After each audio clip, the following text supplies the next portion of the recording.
صبح کا وقت ہے، آنکھ بھی کھلی ہے، کوئی اذان کی آواز بھی کان میں آئی ہے.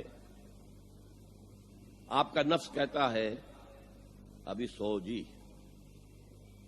آپ نے اپنی چادر یا کمبل کو درست کیا اور کروٹ لی اور سو گئے. یہ کیا ہے؟ آپ نے کس کا حکم پیچھے پھینکا اور کس کا حکم مانا؟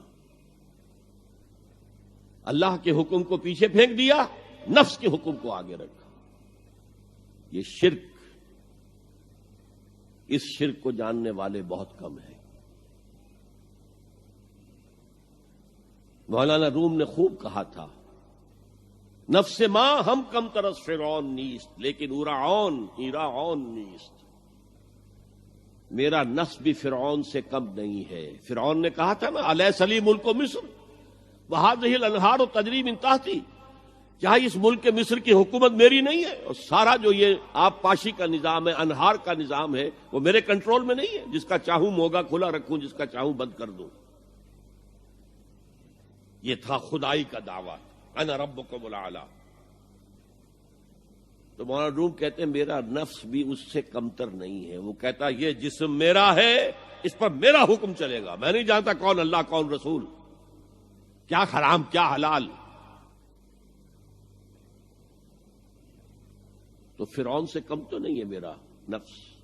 لیکن ایراعون اس کی بہت مدد تھی، فوج تھی، لاؤ لشکر تھا، تو اس نے زبان سے بھی کہہ دیا کھل کر انا ربکم الاعلی.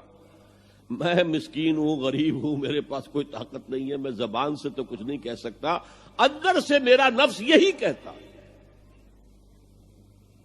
یہ نفس کی حکومت قرآن کہتا ہے. میں حیران ہوتا ہوں، 2 جگہ یہ مضمون آیا ہے.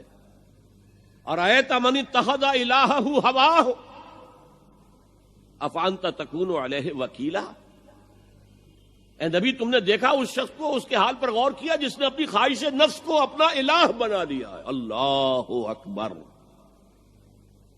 الہ، لا الہ الا اللہ. کلمہ توحید کا مرکزی لفظ یہاں آ رہا ہے. من اتخذ الہہ ہواہ، جس نے اپنی خواہش نفس کو اپنا معبود بنا لیا، الہ بنا لیا. افانت تکون علیہ وکیلا، کیا آپ ایسے شخص کی کوئی ذمہ داری لے سکتے ہیں؟ سود حرام ہوا کرے جی، حرام ورام، ہمارا دھندا جو ہے وہ آگے بڑھ نہیں سکتا. تو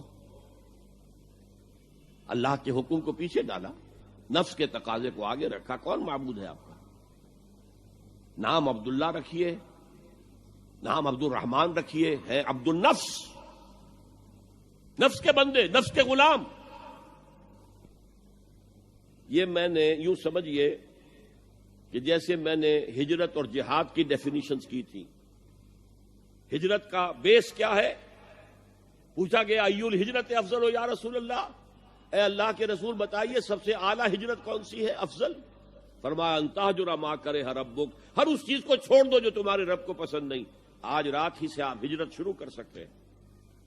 جائزہ لیجئے کیا کیا چیزیں میری زندگی میں خلاف شریعت ہیں جو اللہ کو ناپسند ہے. فیصلہ کیجئے کہ آج کے بعد نہیں ہوگی. ہجرت شروع ہو گئی، افضل الہجرہ، سب سے افضل ہجرت شروع ہو گئی. لیکن ٹاپ پر لے جائیے تو یہ ہجرت جب اللہ کے دین کو قائم کرنے کی جدوجہد اس مرحلے پر آ جائے کہ اب باطل کے ساتھ ٹکراؤ ہے اور اب چاہیے کہ ساری قوت ایک مرکز پر جمع ہو جائے، ہجرت فرض کر دی گئی. وہ ہجرت گھر بار چھوڑ کر، اہل و عیال کو چھوڑ کر، اور مکے کے بھیڑیوں کے رحم و کرم پر چھوڑ کر اپنے گھر والوں کو، جو لوگ ہجرت کر کے آئے. حکم تھا، ہجرت مدینہ فرض تھی، ہجرت حبشہ فرض نہیں تھی. صرف اجازت تھی کہ جن سے سختیاں نہیں جھیلی جا رہی مزید وہ چلے جائیں.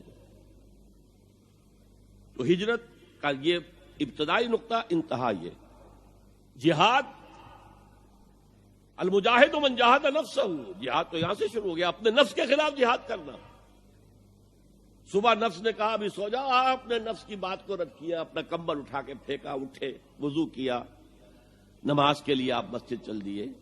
آپ نے جہاد کیا نفس کے خلاف. یہ افضل الجہاد ہے. اور سب سے چوٹی اوپر یہ ہے کہ جب وہ حق و باطل کی جنگ ہو تو جان ہتھیلی پر رکھ کر میدان میں حاضر ہو جاؤ. اسی طرح یہ جو شرک فی الاطاعت ہے میں نے آپ کو اس کی ابتدا بھی بتا دی انفرادی سطح پر. افرأیت من اتخذ الہہ ہواہ افانت تکون علیہ وکیلا. کیا تم نے غور کیا اس شخص کی حالت پر جس نے اپنی خواہش نفس کو اپنا معبود بنا لیا، الہ بنا لیا، کہہ رہا ہے لا الہ الا اللہ لا الہ الا اللہ.